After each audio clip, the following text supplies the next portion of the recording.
آج 15 ستمبر 2024 کو قومی اسمبلی میں اجلاس بلایا گیا ہے تاکہ آئین میں ترمیم یعنی چینج لایا جائے۔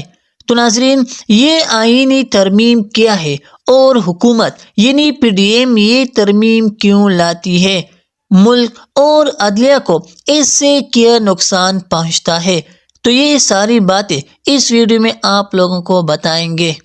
پی ڈی ایم حکومت جس ترمیم میں تبدیلی لاتی ہے وہ ہے آرٹیکل 175A، جس کے مطابق جب بھی کوئی چیف جسٹس ریٹائر ہوتا ہے تو اس کے فوراً بعد سینئر جسٹس کو چیف جسٹس بننے کا حق حاصل ہے۔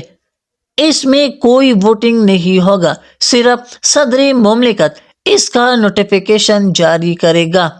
اب حکومت اس آئین میں تبدیلی لانا چاہتا ہے کیونکہ قاضی فائز عیسیٰ کے بعد جسٹس منصور علی شاہ سب سے سینئر جج ہے، تاکہ وہ نہ آئے اور ہماری خواہشات پر پانی پھیر دے۔ اب اس ترمیم کے بعد چیف جسٹس کا سینئر کردار ختم ہوگا اور 4 ججوں پر مشتمل ایک لسٹ وزیر اعظم کو بھیج دیا جائے گا اور وزیر اعظم کی مرضی ہوگی وہ جسے سلیکٹ کرے گا اور جسے ریجیکٹ کرے گا۔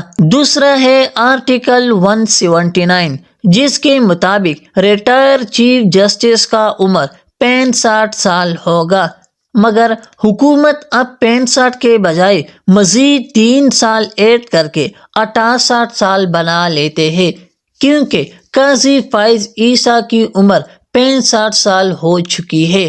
اس لیے ترمیم لائی جاتی ہے کہ قاضی فائز عیسیٰ 26 اکتوبر کو ریٹائر ہونے والا ہے، اس لیے اس کی عمر 3 سال بڑھائی جائے گی اور منصور علی شاہ کا راستہ روکا جائے گا۔ تیسرا آرٹیکل 180 ہے، جس کے مطابق اگر کوئی چیف جسٹس ملک میں نہیں ہوگا تو اس کی جگہ سینئر قائم جسٹس کو نگران چیف جسٹس ہوگا۔ اس کو بھی تبدیل کیا جائے گا، یعنی اگر چیف جسٹس ملک میں نہیں ہوگا تو حکومت کی مرضی ہوگی وہی چیف جسٹس ہوگا۔ حکومت کے لیے عدالت دودھ کا بھینس بن جائے گا۔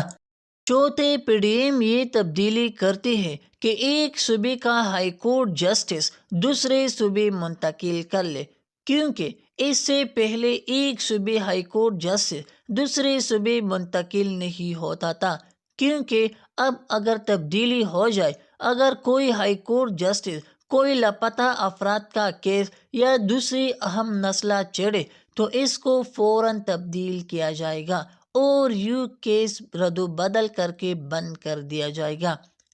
پانچویں، توہین عدالت کا کیس، یعنی توہین عدالت کا قانون ختم کرنا چاہتا ہے، یعنی اب جو عدالت یا چیف جسٹس کے خلاف توہین عدالت کرے تو اس کے خلاف عدالت کوئی کارروائی نہیں کر سکتی۔ ناظرین، اب اس ترمیم میں تبدیلی کے لیے آپ نے دونوں اسمبلیوں یعنی قومی اسمبلی اور سینٹ سے بل پاس کرانا ہوگا۔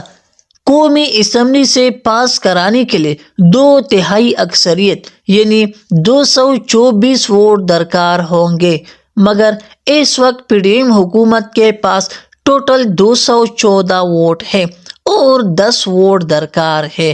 اب مولانا فضل الرحمان کے پاس 6 سیٹیں ہیں، اگر وہ شامل ہوئے تو اس کے بعد 220 ہوں گے، مگر مزید 4 سیٹیں رہ جائیں گے، جبکہ سینٹ میں 2/3 اکثریت کے لیے 64 ووٹ درکار ہوتے ہیں اور حکومت پی ڈی ایم کے پاس اس وقت 55 سیٹ ہے اور 9 سیٹ باقی ہے، مگر اس کے باوجود پی ٹی آئی کے اراکین پر پریشر ڈالتے ہیں اور ہر حربہ استعمال کیا جاتا ہے۔